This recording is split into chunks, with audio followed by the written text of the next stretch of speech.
देखो ये गेम मैंने इसलिए खिलाई है क्योंकि हमारा टॉपिक भी ये है कि ज़िंदगी में इंस्ट्रक्शंस फॉलो करना कितना ज़रूरी है, स्पेशली अपने से बड़ों की। और जब हम किसी इंस्टीट्यूट का हिस्सा होते हैं तो रूल्स को फॉलो करना बहुत ज़रूरी होता है। अब जैसे मैंने कहा अब्दुल्ला सेज, तो तभी आपने फॉलो करना था, ठीक है। जब मैंने अब्दुल्ला सेज नहीं कहा तो आपने फॉलो नहीं करना था। ये इसको हम इस तरह भी अप्लाई करें कि जब अल्लाह कोई हुक्म देगा तो हम करेंगे, जिस चीज़ से अल्लाह रोकेगा हम रुकेंगे, जिस चीज़ से को अल्लाह कहेगा करो वो हम करेंगे, ठीक है। तो हम अल्लाह का हुक्म मानते हैं, पहली बात। शैतान का हुक्म हम नहीं मानते, राइट। दूसरा, जब हम किसी भी स्कूल का ऑर्गेनाइजेशन का हिस्सा होते हैं तो वहाँ पे रूल्स और डिसिप्लिन को, नज़्म व ज़ब्त को फॉलो करना बिल्कुल इसी तरह ज़रूरी है जिस तरह अभी मैंने आपको फॉलो कराया। अगर आप नहीं करेंगे तो जिस तरह आप गेम से आउट हो गए हैं, इसी तरह अनफॉर्चुनेटली आप ज़िंदगी दौड़ से भी आउट हो जाएंगे। क्योंकि देखें, अल्लाह ताला ने ज़िंदगी बनाई उसूलों पे है। इसको हम समझें, जल्दी समझ लें बेहतर है, नहीं समझेंगे तो सफ़र करेंगे, ठीक है। सीधी सी बात है, डायरेक्ट बात है। आप देखें कि हर चीज़ डिसिप्लिन के मुताबिक मूव कर रही है। अल्लाह सुब्हाना व तआला ने सूरज की ड्यूटी लगाई हुई है। सूरज एक वक्त पे आता है, एक वक्त पे जाता है, ठीक है। सनराइज, और आपको पता है कि जिस तरह से मशरिक से निकलता है और मगरिब में गुरूब होता है, ऐसा नहीं हो सकता कि मगरिब से निकल आए और मशरिक में गुरूब हो। ऐसा होगा तो आपको पता है कि क़यामत आ जाएगी लिटरली। अर्थ जो है वो एक ख़ास स्पीड पर घूम रही है, आपको पता है ना, अर्थ घूम रही है अपने एक्सिस पे, इस तरह से घूम रही है। उसकी एक स्पीड है, वो स्पीड थोड़ी सी अप डाउन हो गई तो क्या होगा, हम सब मारे जाएंगे, ठीक है। वो थोड़ी सी अप डाउन हो गई, हम सब मारे जाएंगे। इसी तरह जो चांद है वो भी आपने देखा है दुनिया के इर्द गिर्द घूम रहा है, एक खास स्पीड से घूम रहा है ना, तो वो भी एक स्पीड है। वो स्पीड थोड़ी सी अप डाउन हुई तो मामला खराब हो जाएगा, ठीक है। बहुत सी मिसालें देखो, ये तस्वीर को देखो। अगर ये लाइंस ना होती रोड पे, लेन्स ना होती और सबको चॉइस दी जाती कि जहां मर्जी गाड़ी लगा दो, तो आपको क्या लगता है क्या होता? किसी को जगह मिलती, किसी को जगह गाड़ी खड़ी करने की ना मिलती। किसी ने यूं लगाई होती, किसी ने यूं लगाई होती, ठीक है ना, किसी ने यूं लगाई होती। तो उससे क्या होना था, नज़्म व ज़ब्त में एक मसला पैदा होना था और उसमें दूसरों का हक मारा जाना था। क्या ख्याल है? ऐसे ही है। जब हम नज़्म व ज़ब्त में डिस्टर्बेंस पैदा करते हैं तो याद रखें किसी का हक मारा जाता है, ठीक है। इसलिए रूल्स को फॉलो करना ये अल्लाह ने हमारे लिए बनाया। आप देखें, मैं पुलिस को जाकर कहूँ जी कि मैं सीट बेल्ट नहीं पहननी, वो मुझे रोकें, जी आपने सीट बेल्ट क्यों नहीं पहनी हुई है। मैं कहूँ जी मैं नहीं पहनता, वो कहेंगे क्यों। मैं कहूँगा जी मैंने आज तक एक्सीडेंट किया ही नहीं, तो मैं क्यों पहनूं, मैं तो बहुत ज़बरदस्त ड्राइवर हूँ, मैं तो बहुत सेफ गाड़ी चलाता हूँ। तो वो मुझे क्या कहेंगे, वो कहेंगे कि देखें भाई, हो सकता है आप ज़बरदस्त ड्राइवर हो, लेकिन ये रूल सबके लिए बने, ऐसे ही है ना, सबको फॉलो करने। चाहे कोई बहुत अच्छा ड्राइवर है या नहीं है, इससे हमें सरोकार नहीं है। जब आप फॉलो नहीं करेंगे तो आपको देख के अगला बंदा भी नहीं करेगा, ऐसे ही है ना। कल को मेरा दोस्त कहेगा कि यार मोहम्मद अली सीट बेल्ट नहीं पहनता, मैंने भी नहीं पहननी, ठीक है। फिर तीसरा बंदा कहेगा यार वो दो नहीं पहनते तो मैं क्यों पहनूं। इस तरह क्या होगा कि सारे कहने लगेंगे कि हमने सीट बेल्ट नहीं पहनी। और आपको पता है कि खुदा ना खास्ता किसी का एक्सीडेंट हो गया और सीट बेल्ट ना पहनी हुई तो बहुत इंजरी होती है, ठीक है, बहुत नुकसान हो जाता है। हेलमेट, मैं पुलिस को कहूँ जी मैंने हेलमेट कोई नहीं पहनना, ठीक है, वो कहेंगे क्यों। मैं कहूँगा जी मैं तो बहुत सेफ ड्राइवर हूँ, मैं तो स्लो चलाता हूँ, मैंने तो आज तक एक्सीडेंट नहीं किया। लेकिन खुदा ना खास्ता अगर हो गया एक्सीडेंट तो क्या होगा, आपकी सोच है। अल्लाह माफ़ करे, सबसे ज़्यादा जो अमवात होती हैं एक्सीडेंट में वो हेड इंजरी की वजह से होती हैं, ठीक है। जो लोग फौत हो जाते हैं बाइक चलाते हुए कोई एक्सीडेंट में, उनको हेड इंजरी होती है। तो इसलिए हेलमेट पहनना बहुत ज़रूरी है, बहुत ज़रूरी है। इसी तरह देखो, एक ऑर्गेनाइजेशन के, एक स्कूल के, इंस्टीट्यूट के कुछ रूल्स होते हैं। वो रूल्स हो सकता है आपको लगे कि यार ये समझ से बाहर है, ठीक है ना। जैसे हो सकता है मुझे लगे कि यार ये सीट बेल्ट मेरी समझ से बाहर है, ये मैं क्यों पहनूं, हो सकता है आपको लगे। लेकिन थोड़ा सा आपने दूसरों का भी सोचना है कि यार चलो मेरे ऊपर अगर ये रूल अप्लाई नहीं हो रहा लेकिन सबके लिए है, और बतौरे बड़ा, स्पेशली अगर आप बड़ी उम्र के हैं तो आप पे ज़्यादा जिम्मेदारी है कि अगर देखो मैंने ना फॉलो किया तो कल को मेरे जो छोटे बहन भाई हैं जो यहाँ पे पढ़ रहे हैं वो क्या करेंगे, वो भी नहीं फॉलो करेंगे।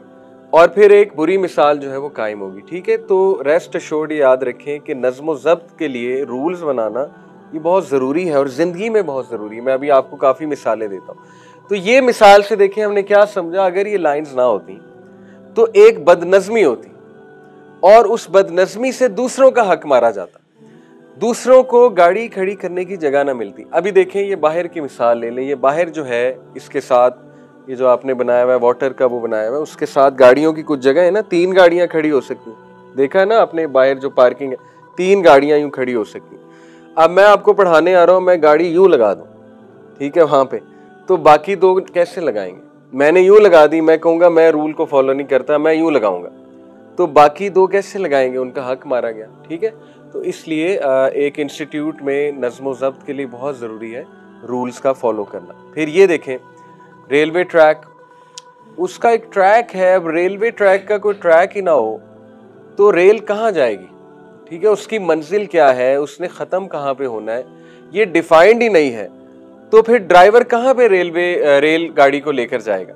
इसी तरह देखें आपकी मंजिल डिफाइन करने के लिए, आप सबकी मंजिल मकसूद कि आपको हमने पहुंचाना कहाँ तक है, उसके पीछे एक विजन है। ठीक है, जैसे मिसाल के तौर पे माशाल्लाह इस इदारे का एक विजन है, वो विजन ये है कि आप लोग जिम्मेदार शहरी बने, आप लोग पढ़े लिखे नौजवान बने, आप लोग को ये भी विजन है कि किसी को ब्यूरोक्रेसी में भेजा जाए, किसी को जज बनवाया जाए इंशाल्लाह, किसी को जो है ना बहुत हाई रैंक ऑफिसर बनाया जाए, ताकि आप लोग सक्सेसफुल दुनिया में बने और आप लोगों ने दीन भी पढ़ा हो। ठीक है, ये है मंजिल मकसूद, लेकिन वो आसान नहीं है।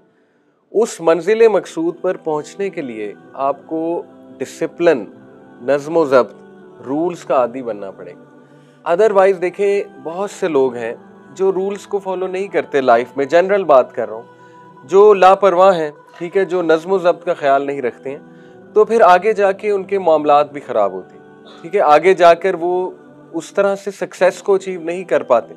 तो ये भी एग्जाम्पल आप याद रखिएगा कि आप एक रेलगाड़ी की तरह हैं और आपका ट्रैक माशाल्लाह बहुत अच्छा है। देखें 5 नमाजें, हो सकता है कभी कभी आपके दिल में आ जाता है, इंसान है कोई बात नहीं, हो सकता है कभी कभी आपके दिल में आ जाए कि यार आज नमाज स्किप कर दूं। हो सकता है फजर पे उठते हुए आपको बड़ा हो कि यार ये क्यों मैं उठूं फजर पे, ठीक है, वुजू करना पड़ेगा, पहली सफ में खड़ा होना पड़ेगा, ये क्यों हो रहा है?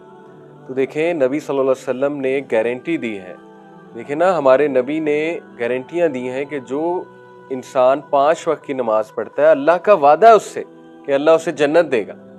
और जन्नत कितना खूबसूरत है आप सोच भी नहीं सकते, हमेशा हमेशा की ज़िंदगी है। फिर ये डिसिप्लिन के लिए ज़रूरी है। जो बंदा 5 वक्त नमाज पढ़ रहा है वो डिसिप्लिन्ड है, उसकी लाइफ में नज़्म ज़ब्त है।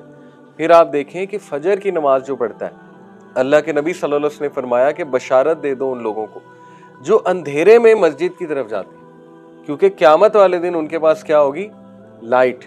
ठीक है, ये सही हदीस है कि आज वो अंधेरे में जा रहे हैं, लेकिन उस वक्त जब लाइट की जरूरत होगी क़यामत में, आपको पता है ना एक जगह आएगी मैदान हशर में जहाँ पिच डार्कनेस होगी, अंधेरा, वहां पे कुछ लोगों के पास रोशनी होगी। वो खुशनसीब लोग हैं जो फजर की नमाज पढ़ते हैं।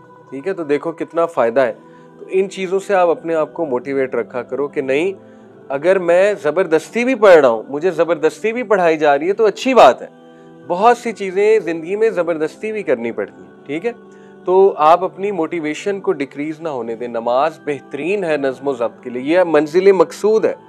नमाज आपकी डायरेक्शन डिफाइन कर रही है कि आप अच्छे बनोगे। देखो ना, इन्नस सलाता तन्हा अनिल फ़हशाई वल मुनकर, जो बंदा वुजू कर रहा है वो पाक रह रहा है, जो पाक रह रहा है इंशाल्लाह वो गुनाहों से बच जाएगा। ठीक है, हम इंसान हैं, गुनाह हो जाते हैं, कोई बात नहीं, लेकिन इंशाल्लाह नमाज से आप गुनाहों से दूर रहेंगे। तो ये बहुत खूबसूरत एक डायरेक्शन आपकी डिफाइंड है, इसको कभी भी बोझ ना समझना। ठीक है, इसको एंजॉय करें और इस पे शुक्र गुजार हो अल्लाह के कि आप उन चंद खुशनसीब नौजवानों में, देखो कितने नौजवान हैं जो बिलियर्ड खेल रहे हैं, स्नूकर वहाँ क्लब में जाके अपना वक्त बर्बाद कर रहे हैं, स्मोकिंग कर रहे हैं, ठीक है ना, सूटे लगा रहे हैं बैठ के। अल्लाह ताला उन्हें भी हिदायत दे, हम उनके लिए भी दुआ करते हैं। लेकिन आप खुशनसीब हो, आप कुरान पढ़ रहे हो, आप माशाल्लाह नमाजें पढ़ रहे हो बैठ के, आप आपस में खेल भी रहे हो, एक अच्छा वक्त गुजार रहे हो, आपको यहाँ क्लासें दी जा रही हैं, स्किल सिखाए जा रहे हैं। ठीक है ना, आपके ऊपर कुछ लोग हैं जो आपसे मोहब्बत करते हैं, और मोहब्बत में कभी कभी सख्ती भी हो जाती है, कोई बात नहीं।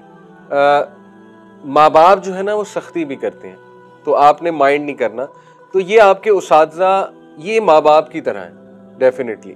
तो ये कभी कभी सख्ती इसलिए करते हैं कि आप ठीक हो जाएं, आपकी ये रेलवे, आपकी जो रेलगाड़ी है ना, ये ट्रैक से ना हट जाए, क्योंकि आप स्पेशल लोग, आप लोगों को हमने ट्रैक से नहीं हटने देना इंशाल्लाह ताला, ठीक है। तो उसके लिए ज़रूरी है कि हम नज़्म ज़ब्त के मुताबिक चलें, रूल्स को फॉलो करें। जो रूल्स बना दिए गए हैं वो बेहतरी के लिए बनाए गए हैं, ताकि किसी के साथ ज्यादती ना हो। मैंने आपको मिसाल दी, सूरज देखो अपने वक्त पे निकलता है, दुनिया एक स्पीड पर घूम रही है, उस स्पीड से ज्यादा नहीं हो सकती, ठीक है। फिर एक सवाल अगर मैं आपसे पूछूं तो चलो आपका थोड़ा नॉलेज भी चेक हो जाएगा।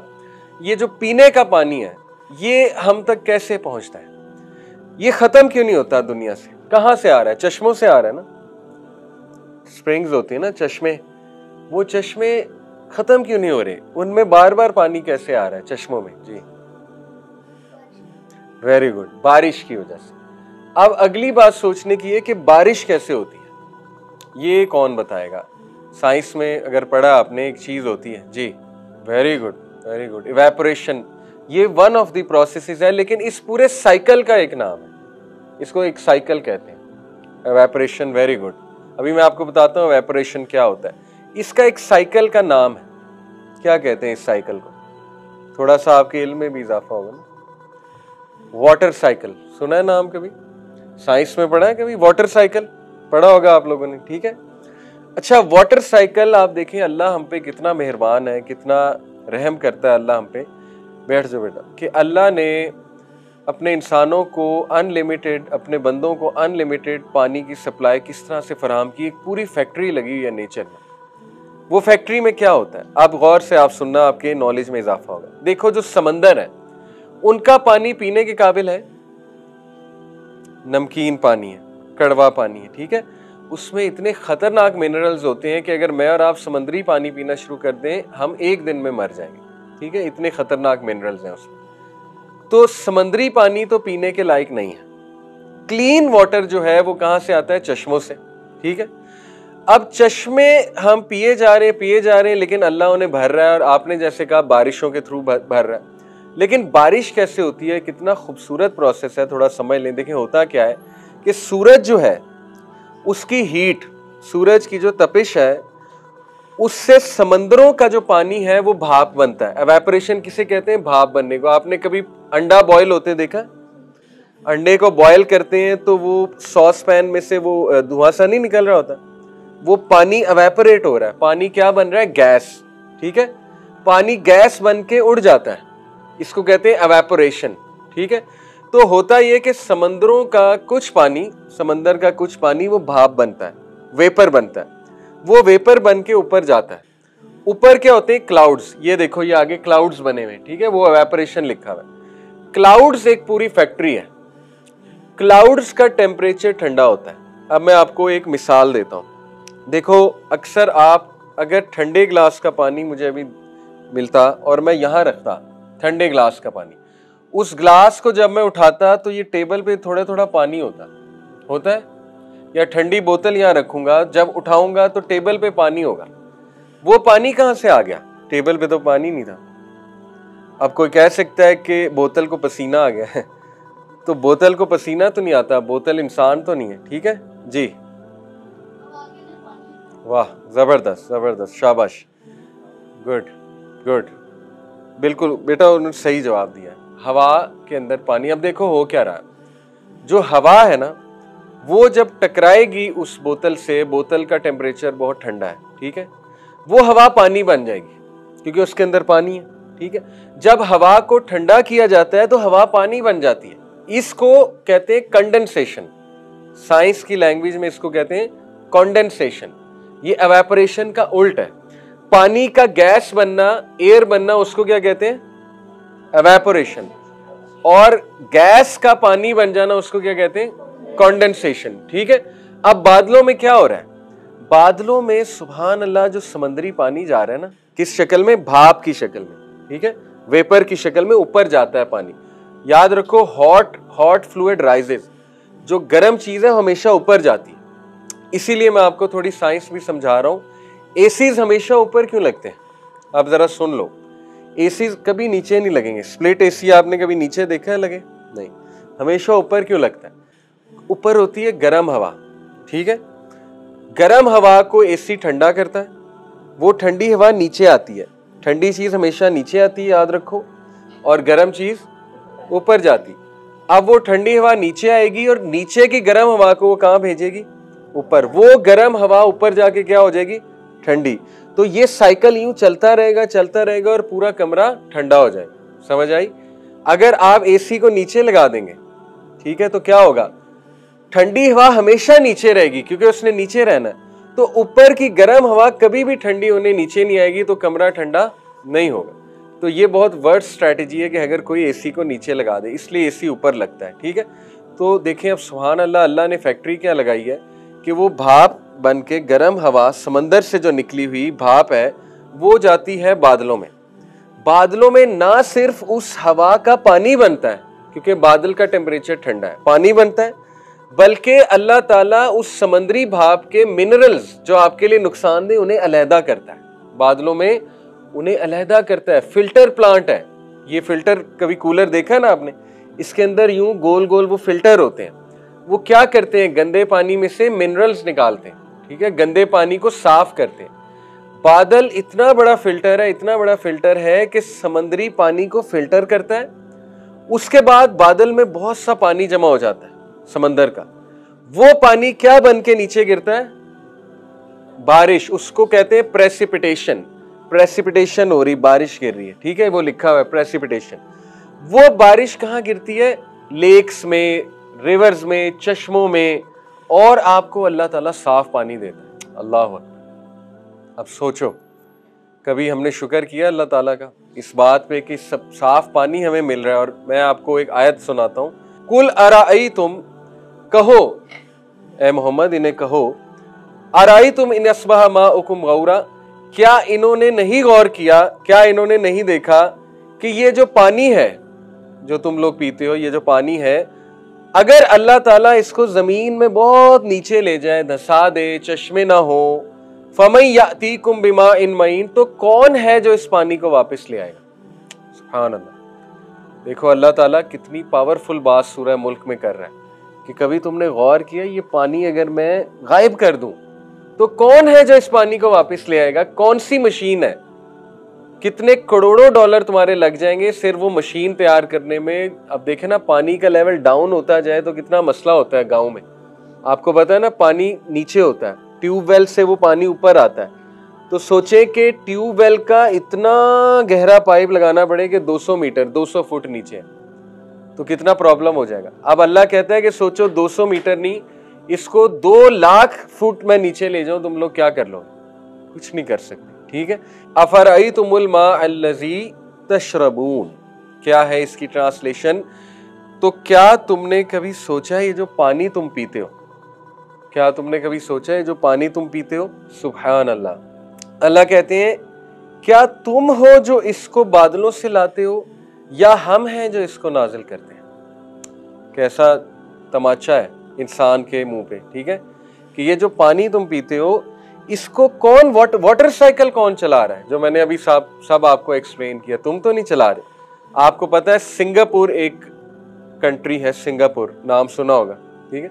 सिंगापुर ने पहला आर्टिफिशियल वाटर साइकिल दुनिया में बनाया ये। अब देखो हजारों पाइप्स हैं, हजारों पाइप्स लगा के, पूरा फिल्ट्रेशन प्लांट लगा के, और बड़ी अच्छी बात है उन्होंने गटर के पानी को पानी बनाया, सीवरेज वाटर को पीने का पानी बनाया है सिंगापुर ने, क्योंकि सिंगापुर में पानी की बहुत कमी है, ठीक है, साफ पानी की। तो देखो उधर के साइंटिस्ट ने, अल्लाह ने कितना जहन दिया इंसान को, गटर के पानी को पानी बना दिया इसी तरह वाटर साइकिल के थ्रू, ठीक है। अब सोचो कि हमारे ऊपर बड़े बड़े पाइप्स होते, बादल ना होते, बड़े बड़े पाइप्स होते, तो हम जहनी मरीज बन जाते। जब हम बाहर निकलते हम कहते यार ये दुनिया है कि ये फैक्ट्री है जहाँ पे हम रह रहे हैं? खूबसूरत ही ना लगती? सोचे आप नारायण गंगान मरी जाते, नथिया गली जाते, वहाँ पाइप्स होते पहाड़ों की जगह, फैक्ट्री, पूरी फैक्ट्री लगी होती। अल्लाह ताला इतना कमाल है कि अल्लाह ताला ने पाइप्स नहीं लगाए, क्या लगाए? बादल, और बादल खूबसूरत लगते हैं कि नहीं लगते हैं? तो अल्लाह ताला सिर्फ वाटर साइकिल का पावर प्लांट नहीं खड़ा किया, अल्लाह ने खूबसूरती से खड़ा किया। अल्लाह ताला इंसानों को चैलेंज करता है कि ज़रा ऊपर देखो गर्दन उठा के, ठीक है, तुम्हारी नज़र शर्म से झुक जाएगी, तुम्हारी गर्दन थक जाएगी, लेकिन तुम्हें रहमान की तख्लीक में कोई शगाफ आसमानों में नहीं नज़र आएगा कि तुम्हारी गर्दन थक जाएगी, तुम्हें कोई फॉल्ट नज़र नहीं आएगा। तो ये है अल्लाह। तो देखें यहाँ पे अल्लाह ताला हमें क्या कह रहा है कि तुम हो इसको उतारते हो या मैं हूँ। लौ नशाउ जअल्नाहु उजाजन फलौला तशकुरून। अगर हम चाहते, अल्लाह अकबर, अल्लाह कहते हैं अगर हम चाहते इस पानी को नमकीन बना देते, क्या कर लोगे तुम? उफ, सोचो, कभी कुरान को आपने इस नज़र से पढ़ा है? पूरा वाटर साइकिल अल्लाह चैलेंज कर रहा है ह्यूमन बीइंग को कि अगर हम चाहते इसको नमकीन बना देते, तुम लोग कर क्या लेते? सिंगापुर को करोड़ों डॉलर लगे सिर्फ छोटा सा पावर प्लांट बनाने में। अल्लाह कहता है कि पूरी दुनिया को तुम पूरे इंसानों को पानी पिला सकते हो, तुम इनको जानवरों को पानी पिला सकते हो। कौन है इनको पानी पिलाने वाला? खरबों लोगों को पानी कौन पिला रहा है? अल्लाह। तो इसी बात पे आप नमाज पढ़ा करें। कभी आपको नमाज में डिमोटिवेशन हो ना कि क्यों पढ़ूं, इसी बात पे पढ़ लिया करें कि अल्लाह मुझे साफ पानी पिला रहा है तो मैं अल्लाह का शुक्र क्यों ना करूं। सही बात है ना? तो देखें, ये वाटर साइकिल की भी मिसाल मैंने आपको इसलिए दी क्योंकि ये पूरे नज़्मो ज़ब्त से चल रहा है कि नहीं चल रहा। सोचें बादल लेट हो जाए, भाप ऊपर बन के जा रही है और बादल साहब लेट आए हुए, वो कहते हैं कि मेरा दिल नहीं कर रहा आज, ठीक है, जाने का, तो क्या होगा? करोड़ों लोगों को पानी नहीं मिलेगा, बारिश नहीं होगी अगर बादल लेट हो गया, ठीक है। सोचे समंदर कहे मैंने नहीं पानी देना, अकड़ जाए आगे से, कहे कि मैं क्यों भाप दूं अपनी, मुझे क्या फ़ायदा हो रहा है। समंदर तो कभी ये नहीं कहता कि मुझे रिटर्न में क्या मिल रहा है। दुनिया में याद रखें हर चीज़ दे रही है, इंसान को भी देना चाहिए। इंसान जब रोक लेता है ना किसी चीज़ को, बदमाश बनता है, अकड़ में आता है, तो फिर नज़्मो ज़ब्त ख़राब होता है।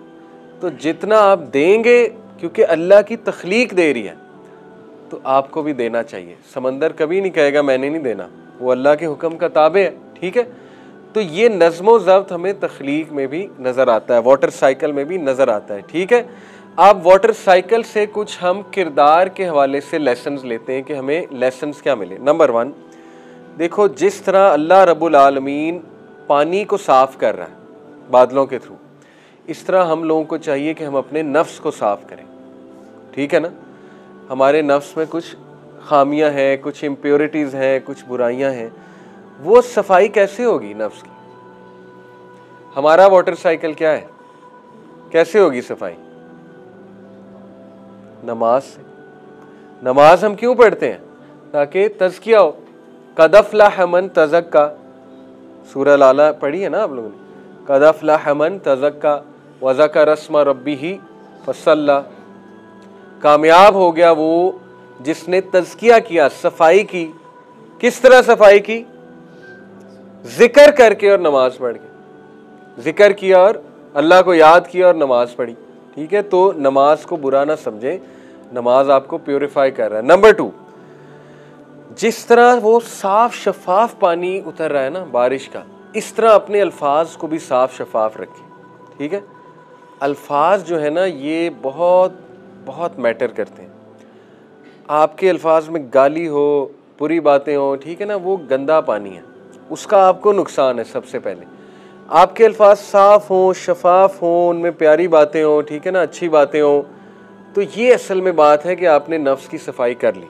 और नंबर 3, जिस तरह रेन ये देख के तो नहीं बरसती ना कि फलानी जगह बरसना है, फलानी जगह नहीं बरसना है, उसको तो हुक्म होता है, वो तो सब पे बरसती है, सबको फ़ायदा देती है। ऐसा तो नहीं होता ना कि चश्मा, आप चश्मे से 5 लोग पानी लेने जाएं, चश्मा कहे 3 लोगों को मैंने देना है, 2 लोगों को मैंने नहीं देना, ऐसा तो नहीं होता है। कुएं से आप पानी निकालें, कुआं कभी नहीं कहेगा कि 2 को देना है, 3 को नहीं देना, ठीक है। इसी तरह आप लोगों को भी सबकी मदद करनी चाहिए, ठीक है, एक दूसरे की मदद करनी चाहिए। ये नहीं कहना चाहिए इसकी नहीं करूँगा, इसकी नहीं करूँगा, क्योंकि अल्लाह ताला हम सबको पिला रहा है, तो हम कौन होते हैं दूसरों के लिए चीज़ें रोकने वाले, ठीक है। अब देखिए ये कुछ लेसन्स हैं नज़्म ज़ब्त के। एक और मिसाल मैं आपको देता हूँ। चले आपसे सवाल पूछता हूँ, शहद की मक्खी, शहद बनाती है, ठीक है। सारी उम्र एक शहद की मक्खी, इसकी उम्र होती है, पता नहीं मुझे अब एग्जैक्ट आइडिया नहीं है, मेरा ख्याल 2-3 साल होती होगी शायद, या 1 साल। बहरहाल सारी उम्र शहद की मक्खी मेहनत करती है, ठीक है। किस तरह? रस चूसती है इनका फूलों का, और सुभान अल्लाह उसके पेट में शहद बनता है। अल्लाह ताला ने पूरी फैक्ट्री लगाई है उसके पेट में। आप मुझे अंदाज़न बताएं कि सारी उम्र शहद की मक्खी कितना शहद बनाती होगी, एक शहद की मक्खी सारी उम्र में मेहनत करके, अंदाज़न बताएं, थोड़ा आइडिया। 1 चम्मच, 2 चम्मच या कम, कितना अंदाज़न एक मक्खी कितना शहद बनाती है? अंदाज़ा बता दो। 1 कतरा, इस पे सोचा जा सकता है। देखें जो चम्मच होता है ना इतना, उसका 12वां हिस्सा, तकरीबन 2-3 कतरे, ठीक है, उसका 12वां हिस्सा, ठीक है। सारी उम्र शहद की मक्खी खप कर, देखें ना, अब अल्लाह उसको वही करता है, सूरह नहल में अल्लाह उसको हुक्म देता है, ठीक है। तो अल्लाह की इंस्ट्रक्शन है, यहाँ वही से मुराद इंस्ट्रक्शन है। तो सारी उम्र खप के वो चंद कतरे शहद के बनाती है। अब उसने तो कभी नहीं कहा कि मैं क्यों करूं, क्या फ़ायदा, 2-3 कतरों का क्या फ़ायदा, ठीक है। उसने तो कभी नहीं कहा, शिकायत नहीं की। पाकिस्तानी शहद की मक्खी होती तो उसने आना ही नहीं था काम पे, ठीक है। उसने कहना था क्या फ़ायदा, लेट हो जाओ, ठीक है, मेरे करने से क्या होगा। लेकिन शहद की मक्खी, अल्लाह ताला हमें उससे सिखा रहा है। एवं सूरत अल्लाह ने उसके नाम पे पूरी सूरत का नाम रख दिया, नहल। कोई छोटी बात है? अल्लाह ने, देखे ना, अनकबूत किसको कहते हैं? स्पाइडर को। नहल कहते हैं शहद की मक्खी को, ठीक है। इसी तरह नमल किसे कहते हैं? चींटी को। अल्लाह ने ऐसे ये क्रेडिट नहीं दिया हुआ इन मखलूक़ात को। ये कभी आप गौर करें, चींटी जो है उसको कभी आप ऑब्जर्व करें, चींटी को, चींटी चल रही हो ना, उसके आगे आप हाथ रख दें तो वो रुक जाती है। क्या करती है? रास्ता चेंज कर लेती है। उसके आगे आप बुक रख दें, वो रास्ता चेंज कर लेती है, वो रुकती नहीं है। वो ये नहीं कहती कि बस अब रुक जाओ, अब ज़िंदगी ख़त्म, ठीक है। वो चलती रहती है, चलती रहती है, अपनी मंजिल की तरफ जाती है। तो अल्लाह ताला हमें मिसालें देता है चींटी से, हमें मिसालें देता है शहद की मक्खी से कि वो थक नहीं रही, वो शहद बनाए जा रही है, बनाए। वो ये नहीं सोच रही 2 कतरों से क्या होगा। इसके अब 2 आप लेसन्स लें। कभी भी अच्छा काम करते हुए ये ना सोचें कि मेरे करने से क्या हो जाएगा। समझ आ रही? ये ना सोचें। कुछ लोग ये कह सकते हैं कि आजकल देखो इजराइल के प्रोडक्ट्स हम बॉयकॉट कर रहे हैं ना, कोई आपको कह सकता है भी आपके बॉयकॉट करने से क्या होगा। भाई मुझे है हुक्म अज़ां, सीधी सी बात है। मैंने ये नहीं देखना मेरे बॉयकॉट करने से क्या होगा, मैंने बस करना है। शहद की मक्खी को कोई ये कहे कि तू 2 कतरे बनाती है, क्या फ़ायदा तेरे 2 कतरे बनाने का, ना बना तो कतरा कतरा ही तो दरिया बनता है ना। अगर एक शहद की मक्खी ने शहद बनाना छोड़ दिया, वो काम पे ना आई, दूसरी भी कहेगी मैंने भी नहीं आना, तीसरी भी कहेगी मैंने भी नहीं आना। आहिस्ता आहिस्ता क्या होगा, शहद बनना कम हो जाएगा। और ये तो मैंने सिर्फ शहद की बात की। आपको पता है शहद की मक्खी का इतना बड़ा रोल है इकोसिस्टम में। जो पॉलिनेशन है एक प्रोसेस। पॉलिनेशन क्या होता है? जो बीज है, पोलन्स है, वो एक फूल से दूसरे फूल में ट्रांसफ़र शहद की मक्खी करती है। अगर वो ट्रांसफ़र नहीं होंगे तो नबातात नहीं होंगे, फूल नहीं खिलेंगे, ये ग्रीनरी नहीं होगी, सब खत्म हो जाएगा, फूल पौधे सब खत्म हो जाएगा अगर वो पोलन्स एक जगह से दूसरी जगह शहद की मक्खी ना लेकर गई। तो देखिए शहद की मक्खी देखने में कुछ नहीं है, लेकिन उसका इतना बड़ा रोल है, इतना बड़ा रोल है कि अगर वो एक भी मारी जाए, 2-3 भी मारी जाए ना, तो इकोसिस्टम पे बहुत फर्क आता है, इफेक्ट आता है शहद की। इसीलिए उसको मारना नहीं चाहिए। आपको पता है शहद की मक्खी को अगर काटने लगे तो वो एक अलग बात है, लेकिन वैसे आप उसको ना मारें, उसका एक बहुत बड़ा मकसद है यहाँ पे। एनीवे, डेमो को मार सकते हैं, लेकिन शहद की मक्खी जो है उसका बहुत बड़ा एक मकसद है। अब सोचें, शहद की मक्खी का इतना बड़ा मकसद है, आपका कोई मकसद नहीं। इंसान बिला मकसद ज़िंदगी गुजारता है। इंसान ये कहता है मेरे फजर पढ़ने से क्या हो जाएगा, मेरे अच्छी बात करने से क्या हो जाएगा, मेरे बॉयकॉट करने से क्या हो जाएगा, मेरे चंद एक चीज़ें करने से क्या फ़र्क पड़ जाएगा? भाई फ़र्क पड़ेगा। 10 लोग रूल को फॉलो नहीं कर रहे, हो सकता है आप कहें यार मेरे रूल को फॉलो करने से क्या हो जाएगा? होगा। हो सकता है आपको देख के दूसरे फॉलो शुरू कर दें। मैं आपको एक मिसाल देता हूँ। देखें, ये मेरे साथ हुआ। मैं इशारे पे खड़ा हुआ, एक इशारे पे, तो सारे लोग जो है ना वो चली जाएं क्योंकि पुलिस वाला नहीं था। और हमारी आदत है पुलिस वाला ना हो तो हम फॉलो नहीं करते रूल्स। हम कहते हैं छोड़ो, पुलिस वाला नहीं खड़ा, बस ऐसी की तैसी। अब सारे जा रहे हैं, एक गाड़ी बेचारी आगे फंसी है, उसको कोई रास्ता ही नहीं दे रहा, ठीक है। अब मैं रुक गया, मैंने कहा चलो कोशिश करके देखते हैं, इसको रास्ता दे देते हैं। मैं रुक गया। आप यकीन करें मुझे देख के 2-3 और रुक गए, ठीक है। और जब वो 2-3 और रुके तो ट्रैफिक ठीक हो गई, और ट्रैफिक ठीक हुई तो इधर से जो गाड़ियां आ रही थी वो चली गई। तो ये ना सोचें मेरे करने से क्या होगा, समझ रहे? आपके करने से ये होगा कि हो सकता है आपको देख के दूसरे करना शुरू कर दें, ठीक है। तो ये मिसाल आप हमेशा याद रखें शहद की मक्खी की। आप रूल्स को फॉलो करें, दूसरे देख के। सुई जो है ये नज़र नहीं आती, इतनी छोटी है। अगर यहाँ ज़मीन पे पड़ी हो, हम गुजर जाएंगे और हम कहेंगे कुछ भी नहीं पड़ा हुआ, बस देखे बगैर ही गुजर जाएंगे, ठीक है। लेकिन इसका इतना बड़ा मकसद है सुई का। आप बताएं क्या मकसद है? अगर सुई ना होती तो क्या? जी, वेरी गुड। कितना बड़ा मकसद है। अब आप लूम्स में चले जाएं, टेक्सटाइल मिल्स में, वहाँ सुइयाँ लगी होती हैं, वो हर वक्त धागों को, कपड़ों सी रही होती हैं, ज़ाहिर है। तो ये मैं आपको बताना ही चाह रहा हूँ कि एक छोटी सी चीज़ का देखो कितना बड़ा मकसद है, एक सुई का, ठीक है। तो इंसान जो है वो 5 फुट 6 फुट, ठीक है, इंशाल्लाह आपका भी कद एक दिन इतना होगा। तो इंसान इतना लंबा चौड़ा, उसका कोई मकसद नहीं है। देखो, जिस चीज़ का मकसद कोई नहीं होता ना, उस चीज़ को रूल्स नहीं फॉलो करने चाहिए। वो कह सकता है कि मैंने कोई रूल फॉलो नहीं करना, वो कह सकता है कि मैंने नज़्म ज़ब्त में नहीं रहना, क्योंकि वो कह सकता है मेरा मकसद ही कोई नहीं, मैं क्यों फॉलो करूं।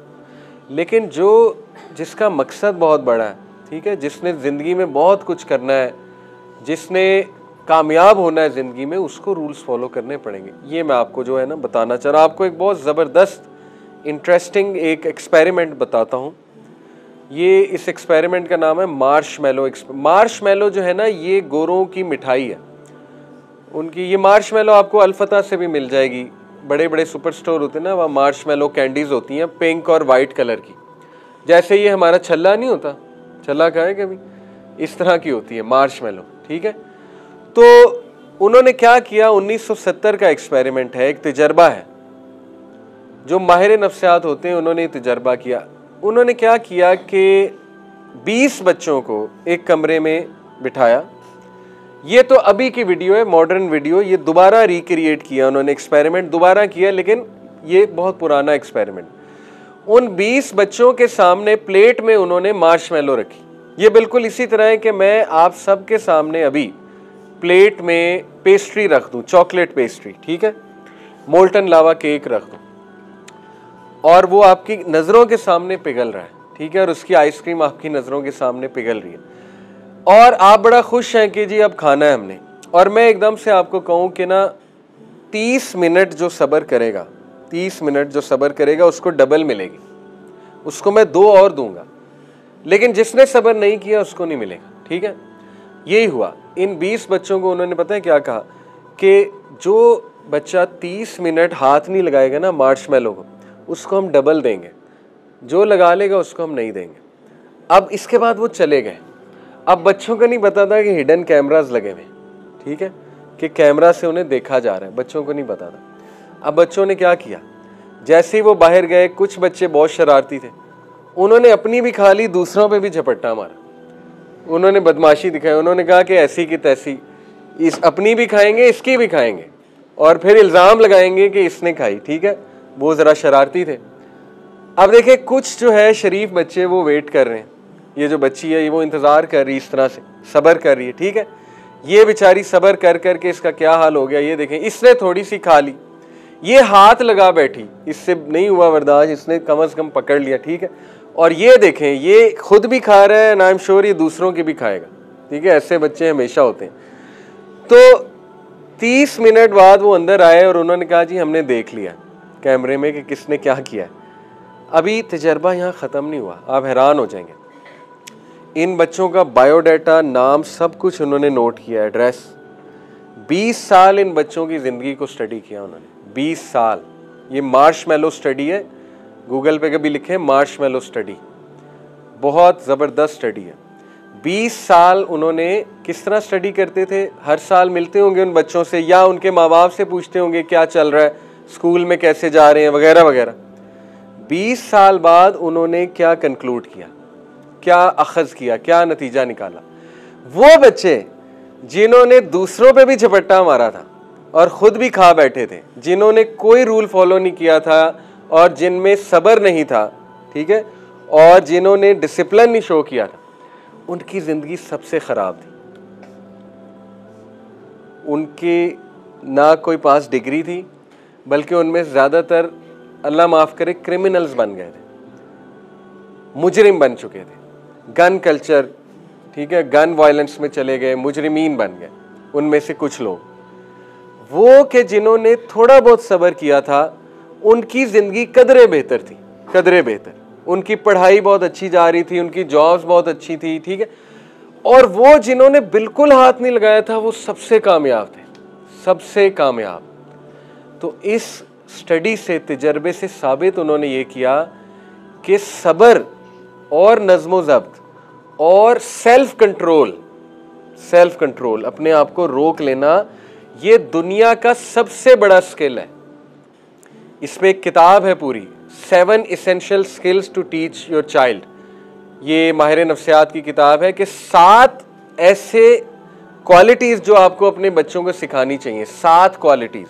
उनमें नंबर 1 क्वालिटी सेल्फ कंट्रोल है, नंबर 1 क्वालिटी, कि जो बच्चा सेल्फ कंट्रोल सीख गया ना, सेल्फ कंट्रोल, अपने आप को रोकना सीख गया, अपने गुस्से को रोकना सीख गया, अपनी ज़बान को रोकना सीख गया।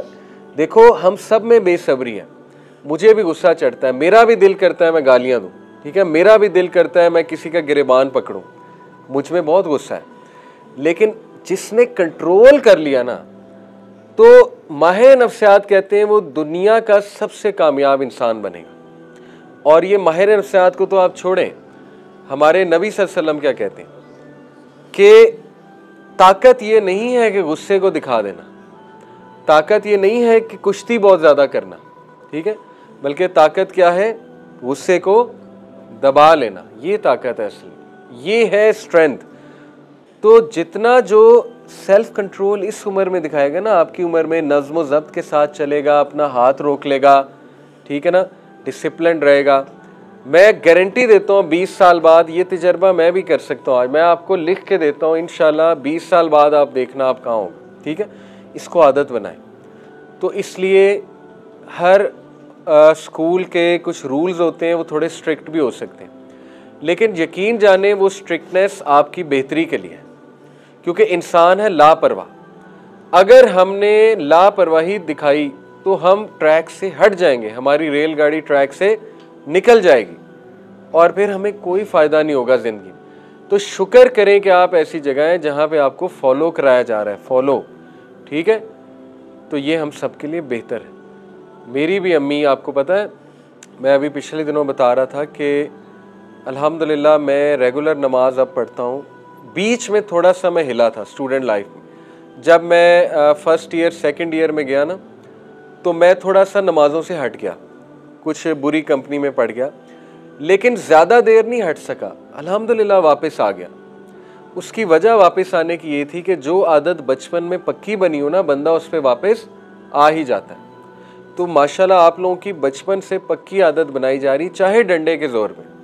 कल को आप शुक्रिया करेंगे कि हमारी आदत बना दी। देखो मेरी वालदा, आपको पता है, मुझे खाना नहीं देती थी जब तक मैं नमाज नहीं पढ़ लेता था, मुझे खाना नहीं देती थी जब मैं आपके जितना था, ठीक है।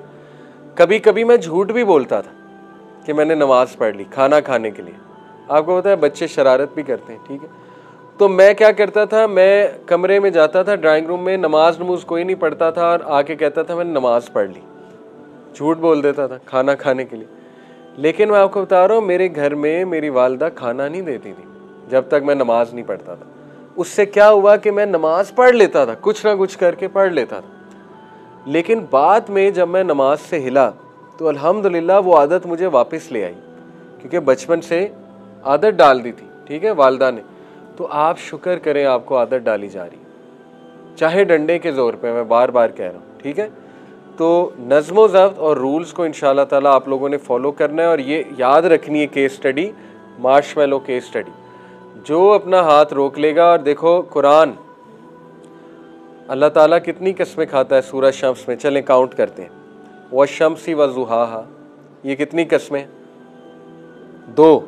शम्स किसे कहते हैं? सूरज को। वज़ुहाहा सुबह को, सुबह है जी इसका, जुहा का जी जी 2 कस्में हो गई। वश्शम्सी वज़ुहाहा वल क़मरी इज़ा तलाहा, ये कितनी हो गई? 4। वन्नहारी इज़ा जल्लाहा, कितनी हो गई? 6। वल्लैली इज़ा यग़शाहा, 5 हो गई। असल में नहार लैल की कसम है, रात की कसम, ठीक है। वस्समाई वमा बनाहा, 7 हो गई। वलर्ज़ि वमा त्वहाहा, 8 हो गई, ठीक है। वनफ्सिम वमा सव्वाहा, कितनी हो गई? 9 हो गई, ठीक है। फ़अल्हमहा फ़ुजूरहा व तक़वाहा, ये कसम नहीं है। तो और फिर उसके बाद क़द अफ़लह मन ज़क्काहा, 10 वैसे खाई हैं अल्लाह ने, 10 से 11 कस्में खाई हैं, ठीक है, सूरह शम्स में।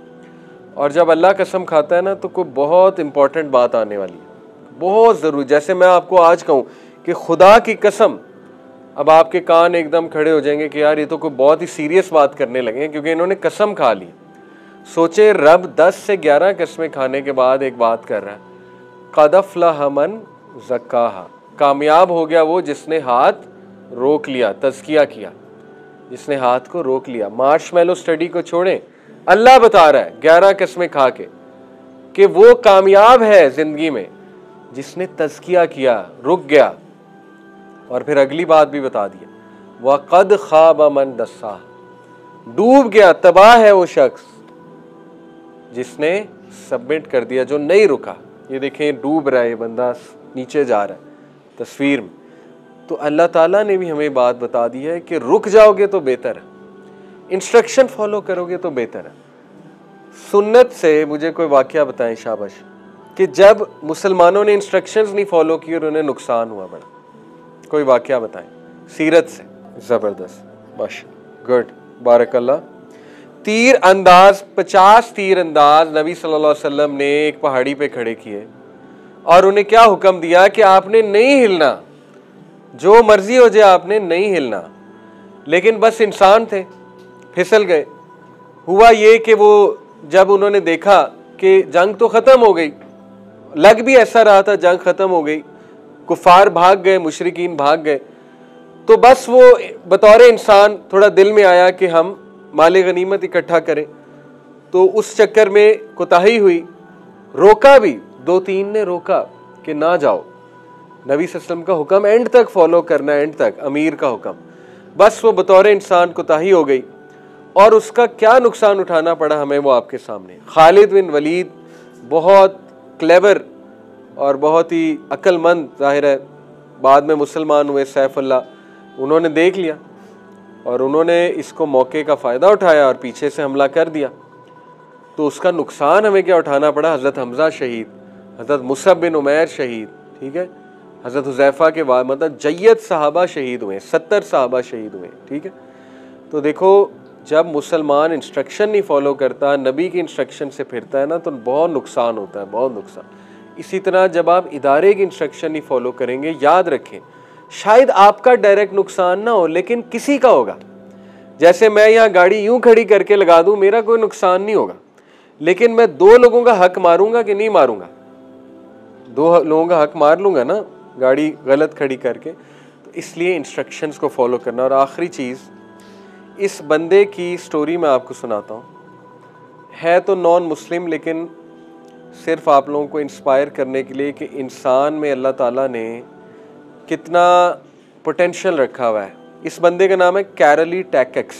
ये नाम असल में ये एक कंट्री है हंगरी, बल्गेरिया है गालिबन उसका लेटेस्ट नाम, लेकिन या शायद हंगरी अब भी है, बहरहाल ये 1930 की बात है।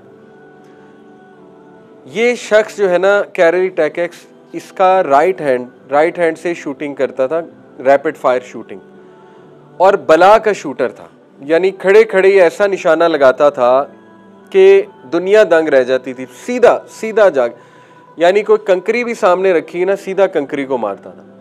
तो इसकी ख्वाहिश थी गोल्ड मेडल जीतना ओलंपिक्स में, इसकी सच्ची कहानी है, ठीक है। लेकिन ये ओलंपिक्स में जा नहीं पाया। 1936 और 40 के ओलंपिक्स हर 4 साल बाद होते हैं ना, ये इसलिए नहीं जा पाया उन ओलंपिक्स में क्योंकि ये एक सोल्जर था, आम सिपाही था हंगेरियन आर्मी में, वहाँ की जो आर्मी थी, फौज। तो रूल ये था कि कमीशन्ड ऑफिसर जा सकता है सिर्फ, तो इसको बड़ा दुख होता था। और इसने अपने शहर के क्या अपने मुल्क के कंपटीशन जीते हुए थे रैपिड फायर शूटिंग के, बहुत मशहूर था ये। बाद में बहरहाल रूल चेंज हो गया और उन्होंने अलाउ कर दिया कि सब आ सकते हैं, तो ये बड़ा खुश हुआ।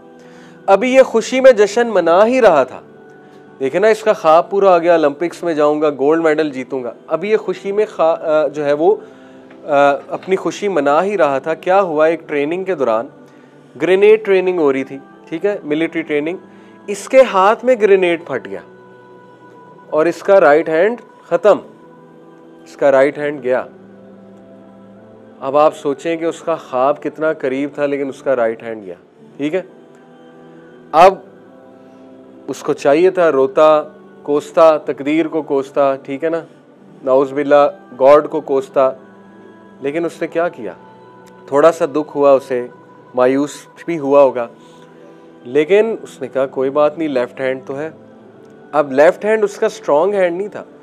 ओलंपिक्स में देखिए, लेफ्ट हैंड से ज़्यादा क्या है, आप कोई छोटा मोटा कंपटीशन जीत लेंगे लेफ्ट हैंड से, ओलंपिक्स तो नहीं जीत सकते। उसने कहा लेकिन मैं जीत के दिखाऊंगा। उसने लेफ्ट हैंड से प्रैक्टिस शुरू कर दी, इतनी प्रैक्टिस की कि दुनिया हैरान रहेगी उसकी प्रैक्टिस देख के, उसके इर्द गिर्द के लोग, कि इसको हो क्या गया। बहरहाल 1940 के ओलंपिक्स नहीं हो सके वर्ल्ड वॉर 2 की वजह से, आलमी जंग अजीम दोम। 1944-45 के भी नहीं मेरे ख्याल हो सके, ठीक है। तो इसको वेट करना पड़ा, लेकिन इसने हिम्मत नहीं तोड़ी, इसने कहा नहीं अभी भी जाऊंगा, कोई बात नहीं, ओलंपिक्स डिले हो गए, कोई बात नहीं। ये प्रैक्टिस करता रहा और 1948 और 1952 दोनों ओलंपिक्स में इसने गोल्ड मेडल जीता। और जब ये 1948 में गन रैपिड फायर शूटिंग करने आया ना लेफ्ट हैंड से, इसका राइट हैंड था ही नहीं, तो अर्जेंटीनियन शूटर इसका मुद्दे मुकाबिल था, अर्जेंटीनियन, वो इसकी बड़ी इज्जत करता था क्योंकि ये बंदा बहुत मशहूर हो गया था, इसके बारे में था कि एक ऐसा बंदा आ रहा है जिसका राइट हैंड नहीं है, और इसकी स्टोरी बड़ी मशहूर हो गई थी। तो उसने ना इसे बड़ा गले लगाया, शाबाशी दी, थपकी दी, कहा कि तुम्हारी हिम्मत को सलाम है, लेकिन तुम जीत नहीं सकते। उसने कहा मैं तुम्हें मतलब तुम्हारा दिल नहीं रखना चाहता, हिम्मत तुम में बहुत है, लेकिन जीत तुम मुझसे नहीं सकते हो, क्योंकि मैं वर्ल्ड चैम्पियन हूँ, मैं तो पिछले 3 ओलंपिक से जीतता आ रहा हूँ गोल्ड मेडल। उसने कहा कि देखी जाएगी, और तारीख गवाह है कि उस अर्जेंटीनियन को इसने हरा दिया, ठीक है, अपने लेफ्ट हैंड से, और सिर्फ उस ओलंपिक में नहीं अगले में भी। तो देखें, ये बंदा अगर ये कहता कि यार बस आराम किए जाओ, सो जाओ, छोड़ो, राइट हैंड ख़त्म हो गया, क्या करना ओलंपिक जीत के, गोल्ड मेडल लेके, ठीक है ना, छोड़ो, लेफ्ट हैंड से क्या होना, ठीक है, छोड़ो, रूल्स को क्या फॉलो करना, एक्सरसाइज क्या करनी, दफ़ा करो।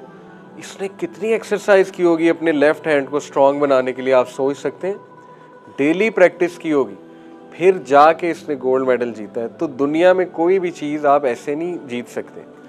अगर आपने ऊपर जाना है ना, कोई टॉप पोजीशन पे जाना है, फिर रूल्स फॉलो करने पड़ेंगे, फिर डिसिप्लिन में रहना पड़ेगा, नज़्म व ज़ब्त में रहना पड़ेगा, वरना आप कुछ नहीं कर सकते।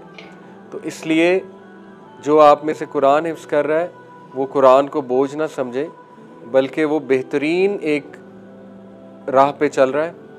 इंशाल्लाह आप में से जो हॉस्टल में है या ऑर्फनेज में है, इंशाल्लाह ताला वो रूल्स को फॉलो करे, डिसिप्लिन रहे और अपनी ज़िंदगी को डिसिप्लिन बनाए इंशाल्लाह ताला। और मार्शमैलो स्टडी को आप हमेशा याद रखें, और इसको कैरली टैकेक्स को भी आप इंशाअल्लाह ताला याद रखें कि देखो इसने कितना बड़ा काम जो है वो करके दिखाया। तो इंसान कुछ भी कर सकता है और हमें आपसे भी बहुत उम्मीदें हैं। अल्लाह ताला आपको कामयाबी दे, आमीन या रब्बुल आलमीन। सुब्हानकल्लाह बिहम्दिका अशहदु अल्ला इलाहा इल्ला अंता अस्तगफिरुका व अतूबु इलैक। वस्सलामु अलैकुम रहमतुल्लाहि व बरकातुहू।